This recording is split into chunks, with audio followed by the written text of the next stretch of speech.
Olá, seja bem-vindo ao Rio TV Debate. Que eles são incríveis não é novidade. Os animais de estimação ocupam cada vez mais funções importantes na nossa rotina.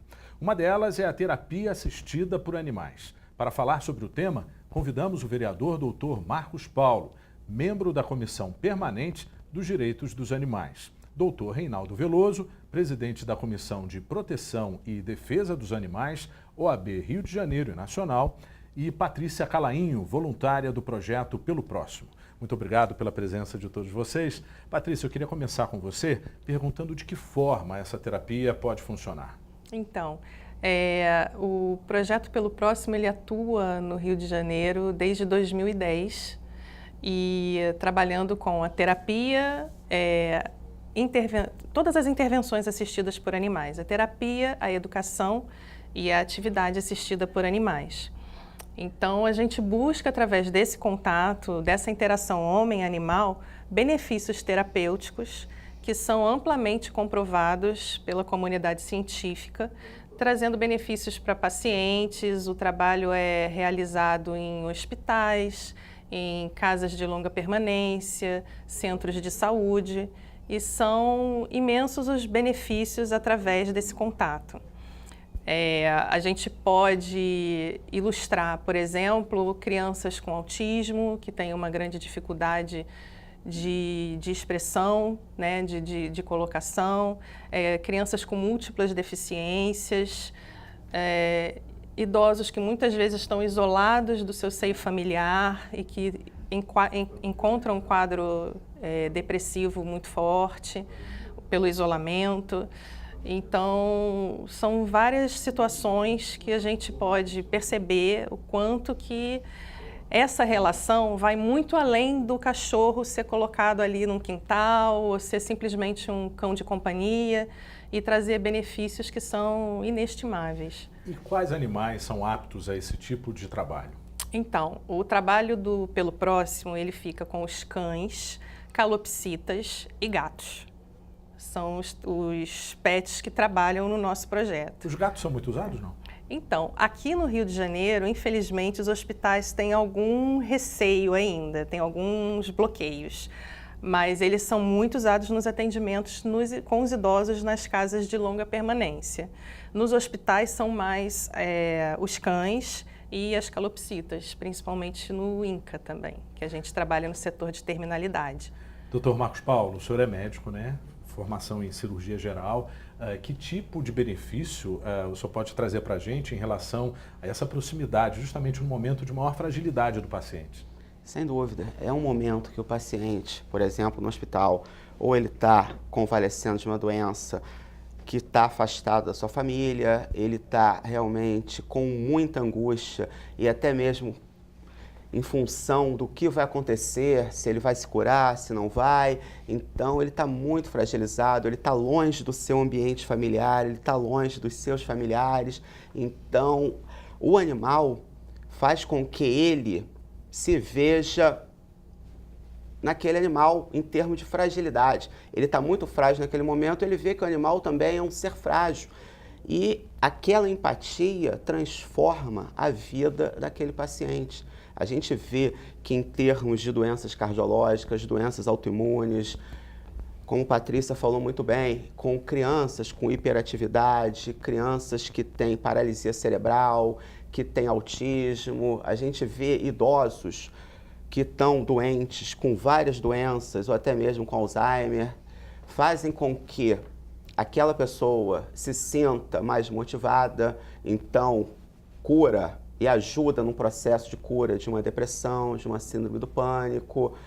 Aquela pessoa tem mais vontade de se cuidar, ela tem, por exemplo, o cortisol é o hormônio do estresse. A adrenalina é um hormônio que, dependendo da situação, pode fazer mal para o organismo. Então, a gente vê que com a interação homem-animal, a gente tem a produção de outros hormônios ou neurotransmissores que antagonizam esses efeitos. Então, a gente vê, por exemplo, aquela pessoa, seja criança, seja adulta, fica mais calma, fica mais comprometida com o seu tratamento, ela consegue dialogar melhor e conviver melhor com a equipe médica, Porque, em verdade, quando a gente tem o paciente e nós médicos formando uma equipe, é um time, por exemplo, como um time de futebol. A gente quer ali o melhor para aquele paciente. Aí entra o psicólogo, entra o fonoaudiólogo, entra a fisioterapeuta, aí tem a nutricionista, tem o cirurgião, tem o clínico, todos esses com um único objetivo. E é interessante que nesse time entra uma figura fundamental, que é o animal. Né?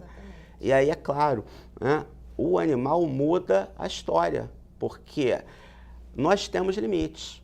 Os profissionais de saúde têm limites, só que a gente não consegue fazer o papel do animal. Então, ele é um componente que chega ali para mudar a situação.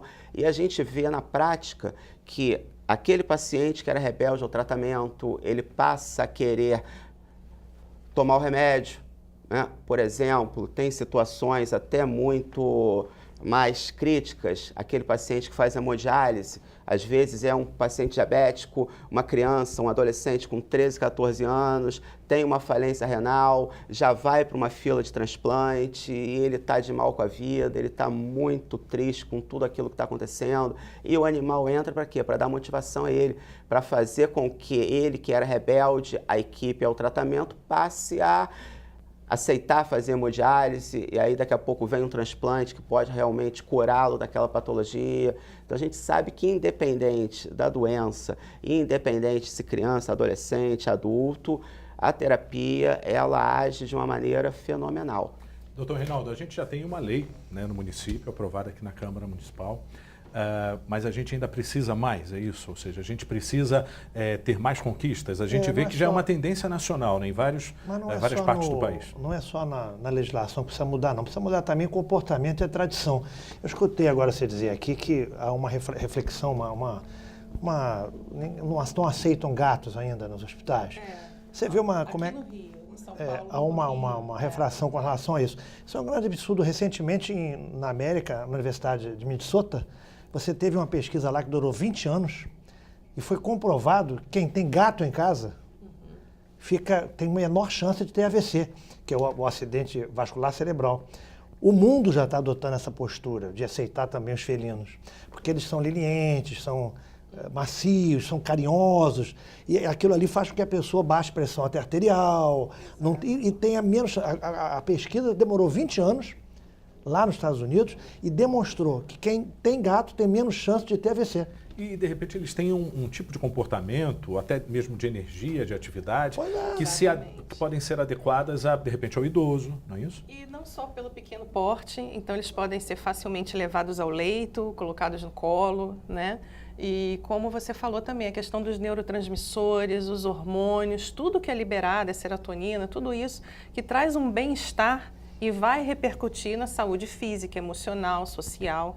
E é muito comum nos hospitais a gente ter essa grande barreira, como o senhor mencionou, de conseguir integrar com a equipe multidisciplinar crianças que estão isoladas do seu ambiente familiar, que estão passando por um período de ansiedade, de insegurança, e muitas vezes as famílias muito mais ansiosas também.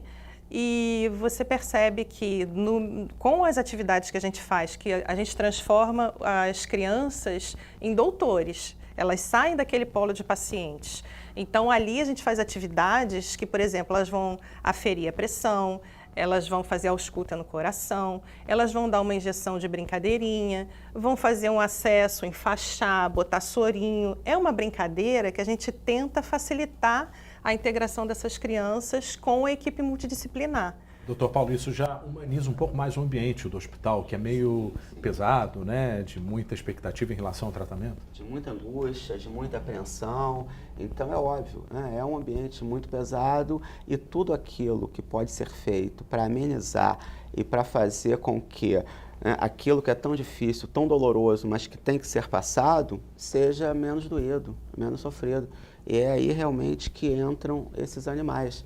E é claro que, como o Dr. Reinaldo Veloso falou muito bem, tem que mudar a cabeça das pessoas. Elas têm que, a sociedade como um todo tem que ampliar os seus conceitos e tem que enxergar que é uma realidade. Né? E é uma realidade que vem para o bem. não é para o mal, é para o bem. Então é claro que aquilo que nos faz bem e que pode facilitar uma coisa muito importante. A gente vê que tanto na saúde pública quanto no hospital privado, os gestores lidam com cifras, com custos. Então, quando você consegue potencializar aquele atendimento, você, às vezes, reduz o tempo de internação daquele paciente. Economia para o hospital. Isso é bom, porque aquele paciente é logo integrado ao ambiente familiar e também na sua rotina diária, como também aquele hospital tem menos custo e consegue, com aquele dinheiro que ele economizou, investir em outras áreas prioritárias, principalmente no setor público, que a gente sabe que, infelizmente, ou falta dinheiro, ou o dinheiro é mal investido, então é o caminho. Provavelmente é mal investido. Você tem hoje estudos já comprovados também na América e na Europa, que eles recomendam que as pessoas tenham um animal em casa, porque baixa pressão, índice de colesterol, triglicerídeos, isso é comprovado. Então, a nossa medicina ainda está relativamente ainda um pouco mais atrasada aqui. Existe algum dado, vocês que são da área médica, comprovando isso? Tem pesquisa no Brasil isso? Existe? Muitas pesquisas científicas já comprovaram que em 15 minutos de contato com o animal, você já consegue baixar todos esses níveis. Pressão arterial, aqui no Brasil também? Batimento cardíaco, tudo isso. Então, inclusive, aí você vai com esses neurotransmissores, baixando inclusive o quadro de dor, a percepção da dor. Sobre esse tema, a gente volta no segundo bloco. Chegamos ao final desse primeiro bloco. Foi bem rapidinho, porque o tema é muito bom, né? E o Rio TV Debate vai para um breve intervalo. Voltamos já.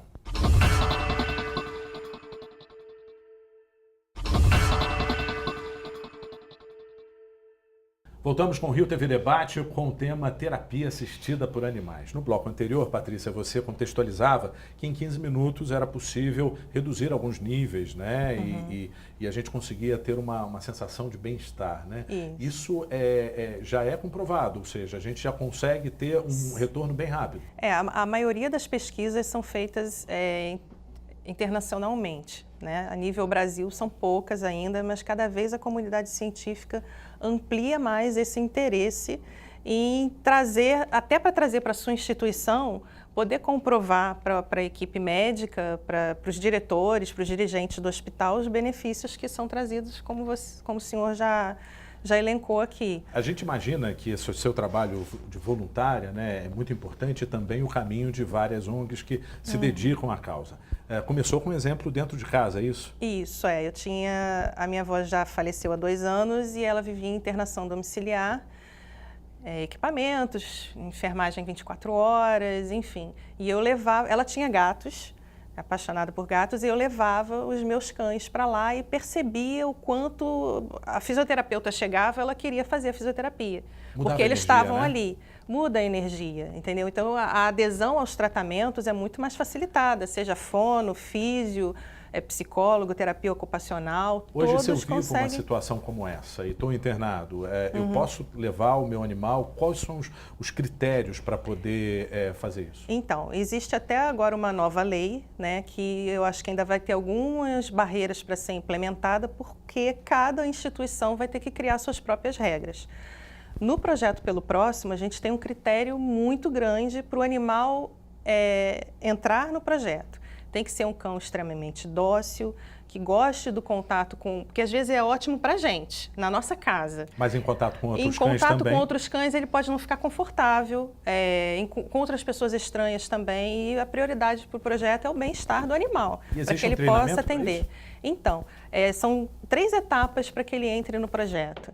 Primeiro é feito esse primeiro contato, essa pré-seleção por e-mail, para fazer esse primeiro contato com a coordenação do projeto e a adestradora do projeto, que vai fazer vários testes de socialização com ele, ver como ele reage, se ele tem ciúme do dono, como ele reage perto de comida, por exemplo, sons, se ele vai se assustar, tudo isso. Depois ele precisa ser encaminhado para avaliação com o veterinário, que o projeto tem a coordenação de um veterinário responsável, o Dr. Alexandre Kilner. E são feitos todos os testes, exame de sangue, parasitológico, tudo para ver como está a saúde dele, se ele realmente está apto a fazer as visitas. Depois disso, ele passa pela socialização com a adestradora do projeto, que é a Teca Marinho. E aí ele vai ser integrado ao grupo de cães, ver como ele fica com esses cães, principalmente orientar como vão ser os atendimentos, e depois tem 3 visitas teste, que ele vai visitar instituições e ver como ele vai se sair no ambiente mesmo de trabalho, né? E depois disso é que efetivamente ele pode entrar para o projeto. Vereador, todas essas informações são a matéria-prima para mais leis, né, que possam ajudar, né? A gente observa que, pelo menos aqui no Brasil, alguns lugares já estão com menos resistência à presença do animal, né? Mas os hospitais ainda têm essa resistência, pelo menos foi falado isso aqui, né, de alguns setores, né? Mas hospitais de ponta, em São Paulo, por exemplo, já adotavam antes mesmo da lei, né? O quanto que é de benefício para o paciente? Queria que o senhor reforçasse essa ideia. Sim, por exemplo, o Albert Einstein lá em São Paulo, desde 2009 já utiliza. E a gente vê que tem resultados. É claro que a gente precisa de políticas públicas realmente que deem esse respaldo, porque, é claro, tudo isso tem um custo, né? E esse custo é um custo que não é repassado, que o SUS não banca, então fica muito a critério do voluntariado. Então, quer dizer, é um grupo voluntário que investe o seu tempo, investe o seu dinheiro, porque tudo aqui que a Patrícia falou, é claro, tem o adestramento, tem os exames, tem a vacinação, tem a avaliação de veterinários, e isso tudo tem que se tornar o quê? Uma política pública realmente, já que a gente já tem a constatação que diminui o tempo de internação, que melhora a adesão do paciente ao tratamento, que, por exemplo, com 15, 20 minutos de terapia, reduz-se o nível de dor de muitos pacientes, então a gente também diminui o uso de medicamentos. Tudo isso, claro, em termos de gestão, tem que ser colocado na planilha e os próprios gestores verem que é importante, sem falar no bem-estar para o paciente. Esse paciente ele vai ser outro após a terapia, ele entra de um jeito e sai do outro. Não é mágica, isso aí é algo que a ciência explica muito bem e que realmente nós, enquanto legisladores e eu, enquanto vereador, a gente entra nessa luta para que realmente os animais possam estar lá, mas não de uma forma voluntária, que isso possa ser feito de uma forma remunerada e principalmente se tornando uma política pública. Doutor Reinaldo, a gente observa aqui no Rio de Janeiro, ainda está engatinhando um pouco, talvez em São Paulo começou com Albert Einstein, né, há 10 anos pelo menos, já é uma tendência nacional? Você observa, pelo menos observando aí a questão da OAB, recebe algum tipo de consulta em relação a esse tema? A abordagem feita pelo vereador Dr. Marcos Paulo foi muito competente, eu coaduno com o que nós temos que ter aqui é exatamente como ele colocou, uma política pública, uma legislação correta que destine recursos para isso. Porque nem tudo no Brasil é como a gente quer, né? É como pode ser feito. E do jeito que pode ser feito, vem sendo feito muito mal. Você hoje não tem um programa de política pública para castração, você não tem política pública de campanha de adoção, não tem esta política pública hospitalar. E você vê, pelo que a gente está tirando aqui do programa, com a eficiência dele como médico e ela que milita há muito tempo isso tudo, a gente chega à conclusão para vocês que estão aqui fazendo com que essa matéria chegue a milhares de telespectadores, que os animais são anjos do bem, colocados ao lado do ser humano. A maioria dos seres humanos não entendem assim. Muitos querem matar, querem sacrificar, querem fazer martírio com os animais, mas você vê como é que o animal é anjo do bem, colocado junto conosco para nos fazerem bem, e eles se sentem bem fazendo isso. Se sentem melhor do que muito ser humano fazendo bem, né? Então a gente precisa, eu coaduno com as palavras do vereador, da gente partir para um grande programa de políticas públicas neste campo também. Tem que ter verba definida e tem que ter o que ele falou, gestão. No nosso entendimento, nesta questão e outras questões, o Brasil não está falido, não está em crise. Falta um sistema de gestão, com honestidade, com dignidade, mas falta gestão, principalmente na luta pelos animais. Está certíssimo. Patrícia, falando historicamente, a gente tem a informação da psiquiatra Nízia da Silveira, né, que relatou esses benefícios lá na década de 50, né? Ou seja, isso já começou há muito tempo lá fora, né? Começou em Inglaterra, acho que em 1790 e alguma coisa, que eu não quero me enganar, por aí. E Inglaterra, Estados Unidos começou muito também na época da Segunda Guerra Mundial, até atendendo aos soldados que voltavam, né, com vários traumas de guerra. E aqui a gente está tendo, assim, desde 2010 que o Pelo Próximo está atuando.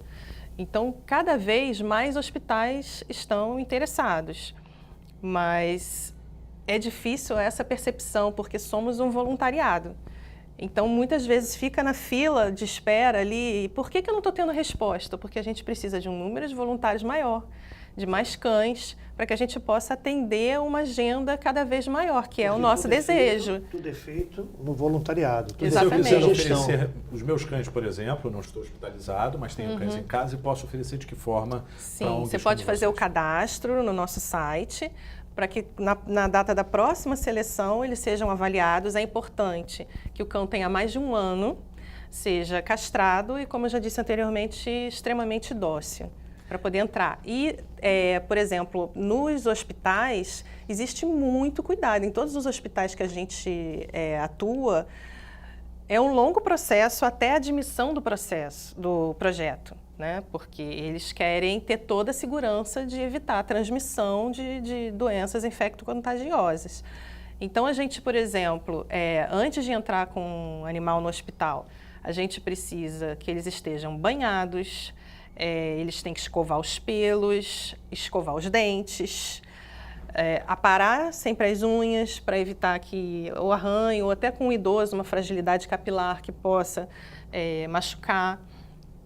Eles são sempre aspargidos com uma solução com álcool 70 e clorexidina, pelo, patas, todo um cuidado de asepsia e todo um controle próximo com o veterinário. Se tiver algum problema com aquele cão, o dono está ali observando, o tutor está observando, vai entrar em contato com o veterinário. Ele, enquanto não tiver uma avaliação clínica, ele vai ter que ser afastado do atendimento até que se tenha segurança de que ele pode ir ao hospital, porque ele não só pode estar colonizado, como ele ter contato com o paciente colonizado, ir para sua casa e ter problema com a família que está ali vivendo com ele. Então, são muitos critérios que precisam ser respeitados, e cada instituição aí vai ter o desafio de criar os seus próprios critérios para ter a segurança do animal entrar no hospital e todos os benefícios que a gente percebe e comprova que trazem.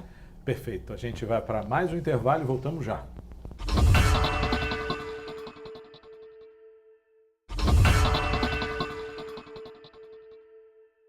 Voltamos com o último bloco do Rio TV Debate. No bloco anterior a gente falava sobre a questão do voluntariado, né? Mas eu queria muito trazer as suas informações, enquanto médico, vereador, de casos que a gente observa e que nos emociona na internet, por exemplo. Crianças com autismo, idosos com Alzheimer, ou seja, como que há esse equilíbrio? A gente observa que o retorno é muito rápido, né? Sem dúvida. E a gente vê, como o Dr. Reinaldo Veloso falou no bloco anterior, pessoas, às vezes, hipertensas, que têm distúrbio de colesterol, triglicerídeos, quando tem um gato, eles têm um controle melhor desses níveis, tem menos chance de ter um acidente vascular encefálico, que o povo conhece como derrame, tem menos chance de ter infarto do coração. Então, a gente vê que em todas essas situações realmente tem um bem para aquele paciente. No caso, então, de crianças, é algo fenomenal. A gente percebe que o animal, ele faz com que aquele ser humano, ele fique mais calmo, ele seja uma pessoa que escute mais o outro, que tenha um convívio social melhor, que tenha mais afeto, que tenha mais carinho pelo próximo. E a gente sabe que o animal, né, ele vê o mundo realmente para fazer bem para a humanidade. Infelizmente, nem todos enxergam dessa forma. Mas é claro que aquelas pessoas que têm sentimento de bom coração, eles sabem que, por mais que, por exemplo, a gente resgate um animal da rua, o leigo fala, poxa, você fez um bem enorme para esse animal. Verdade, mas o bem que ele faz para mim e para minha família é muito maior. Você é resgatado, na verdade. Quer dizer, na verdade, é uma troca e sempre ele dá mais para a gente do que a gente dá para ele, né? E sem nada em troca.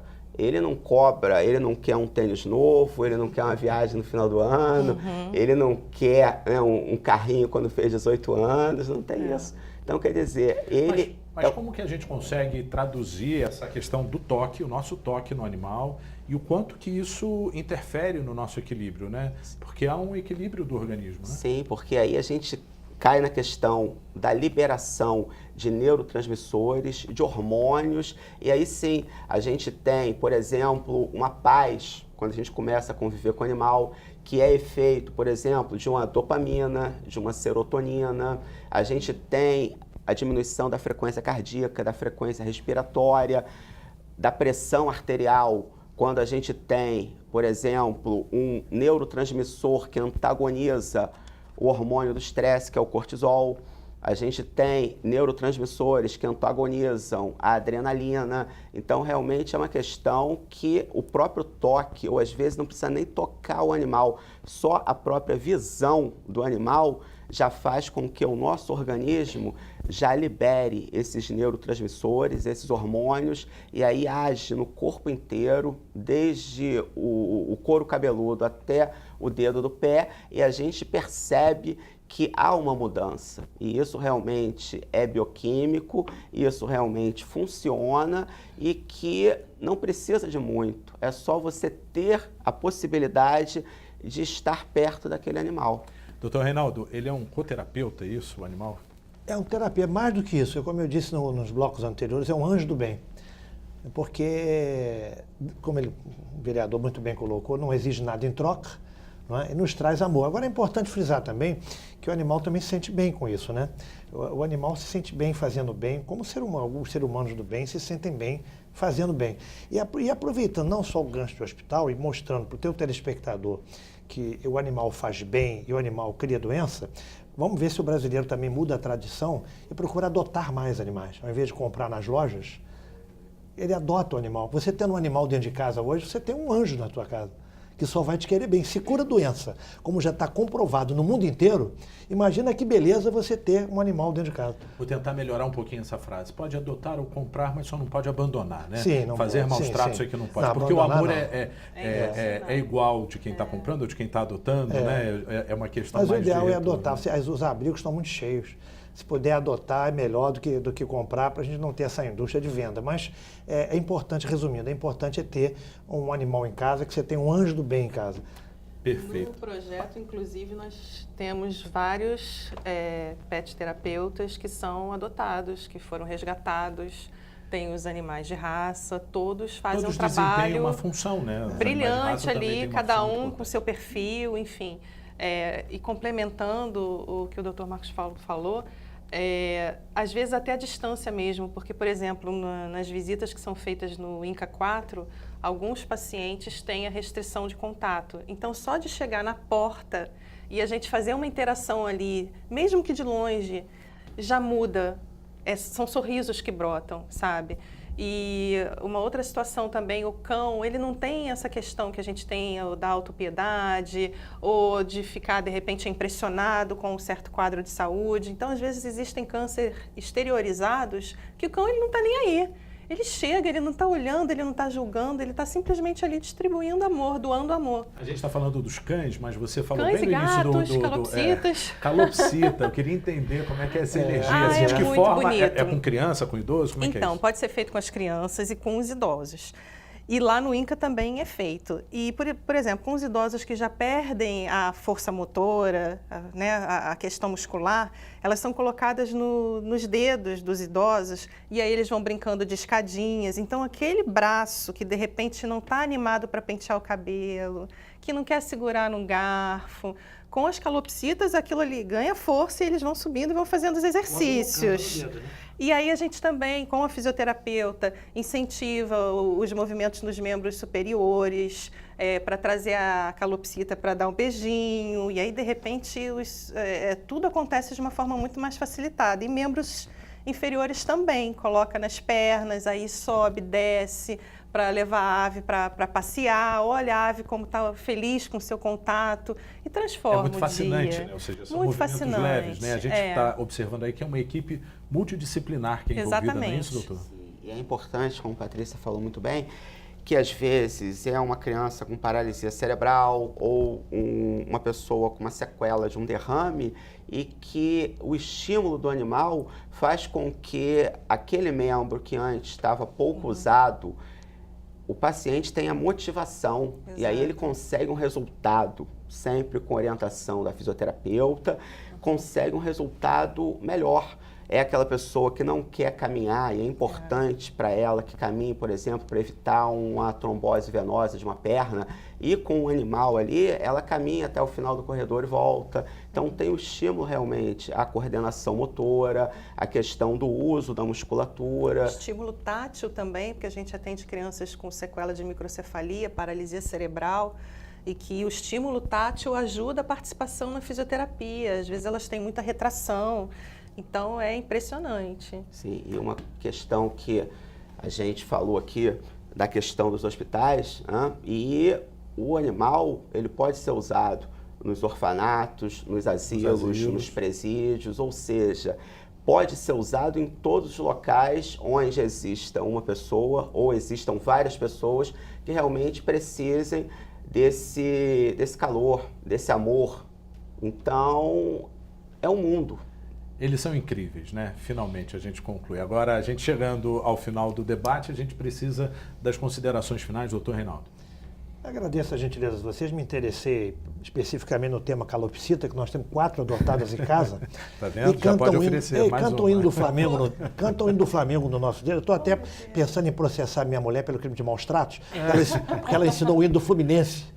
Então fica aquela confusão dentro de casa. Mas me interessei, queria conversar com você depois. Ensina uma música do Roberto Carlos, que as idosas adoram. A oportunidade que vocês proporcionam aqui é ímpar, né? E eu repito aqui o que eu falei anteriormente, aproveitar esse programa não só para levar uma mensagem para o telespectador de que o animal faz bem, o animal se sente bem fazendo bem, e que aproveitar esse gancho, falar mais uma vez, e vamos evitar o abandono. Vamos adotar os animais, que você está levando um anjo do bem para a tua casa. Muito obrigado. Patrícia. Exatamente. Trazer todo esse amor que eles têm para doar incondicionalmente, sem pedir nada em troca. Claro, as coisas básicas da posse responsável, que é uma coisa que a gente também ensina nos atendimentos, incentiva o direito dos animais, o respeito que precisa, porque eles também, cuidando dos animais ali, eles percebem que precisa do mesmo carinho, do mesmo cuidado para que eles melhorem, para que eles saiam de situações também quando ficam doentes. Então, que a gente possa perceber essa possibilidade de ajuda, de parceria, e como a terapia assistida pelos animais é impressionante, e que possa alcançar mais instituições, mais hospitais e ser melhor regulamentada. Vereador. Eu venho parabenizar a atitude de vocês de fazer um debate de excelente qualidade, que é muito esclarecedor e que entra na casa de milhares de telespectadores, levando informação, conscientização. E o nosso papel aqui, até conversei já com a Patrícia, a gente precisa de aprimorar as leis, a gente precisa de realmente lutar por políticas públicas que ajudem não só a população, mas também os animais. E já ficou aqui um convite para ela ir lá no nosso gabinete e a gente aprimorar o que já tem, para que a gente possa melhorar a vida das pessoas e dos animais aqui no município. Que bom, isso já é uma grande conquista. Eu quero agradecer a presença de todos vocês. E o Rio TV Debate fica por aqui. Até o próximo encontro.